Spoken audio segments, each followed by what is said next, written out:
Partition destabilized the subcontinent by dividing what was once upon a time known as Akhand Hindustan, which existed thousands of years before the two religions which came subsequently, Islam and Christianity, and then through a militant, forcible conversion, created schisms in this society.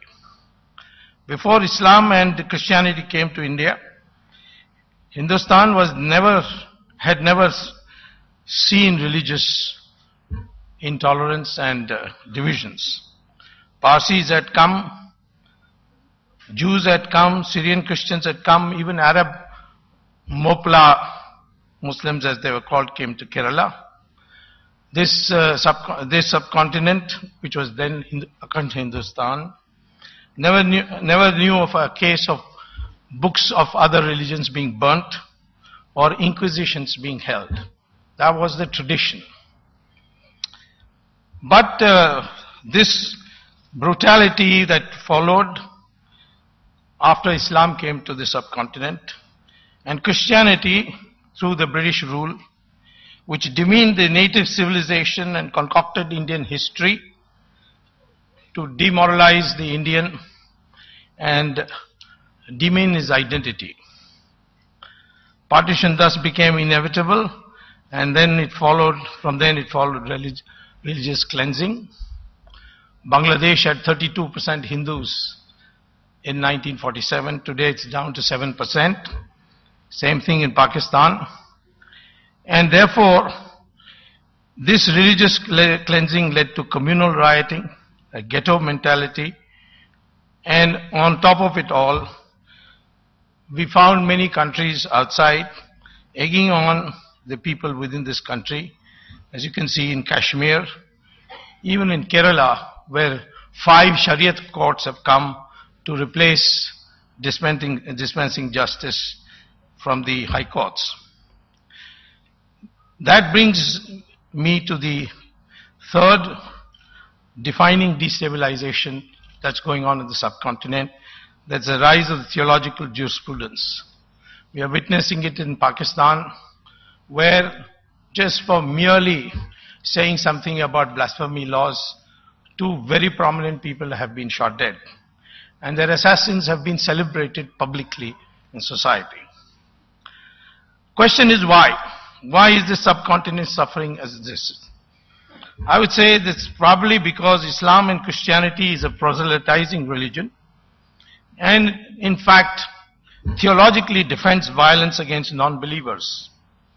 And therefore there can never be peace and stability in the subcontinent unless 2 fundamental changes take place. First is that the Christians and Muslims in India should accept that their ancestors are Hindus and they did not come from somewhere else. Recent research on DNA conducted in India and abroad establishes that the Indians have, right from north to south, the same DNA. Obviously, color of the skin is not a factor in race, because that's got to do with pigmentation. And this was vividly proved by Michael Jackson when he took out the pigmentation and his color changed to that of a European. So the first thing is that the Muslims and Christians of India and the subcontinent should accept that their ancestors are Hindus, and that there is a continuing civilization which can be called composite, but certainly it's a long history, and that should be accepted. And second thing, which is more difficult theologically, that all religions have their own paths to God and they are equally to be respected. Both Islam and Christianity would find that very hard to accept. But unless that can happen, further destabilization is bound to take place in the subcontinent, and it may also end up in religious war. This is my submission. Thank you very much. Thank you, Dr. Swamy. I now invite Mr. Aitzaz Ahsan. I'm sure he will draw different conclusions from same historical facts. Thank you, Bharat. First of all, distinguished speakers and ladies and gentlemen, as Bharat introduced me, he pointed out that I have been once, for a long time, the leader of the opposition in Parliament. So the Maulana runs a risk, because after my speech there is normally a walkout. Now, I do not belong to a party with religious orientation, and I'm not a religious scholar. So I've wondered all the time, most of the time, why I am here and why I was selected for this panel.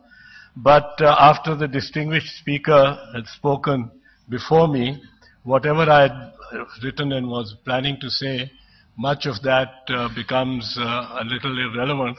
And I hope to give a positive side to the picture.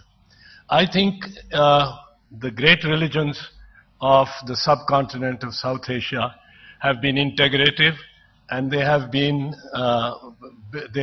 in fact been coexistential. Hinduism, the oldest religion, Mahabharata and Ramayana, if they were originally totally Indian, let me tell you that the earlier Vedas were composed in the Indus region, which is today Pakistan.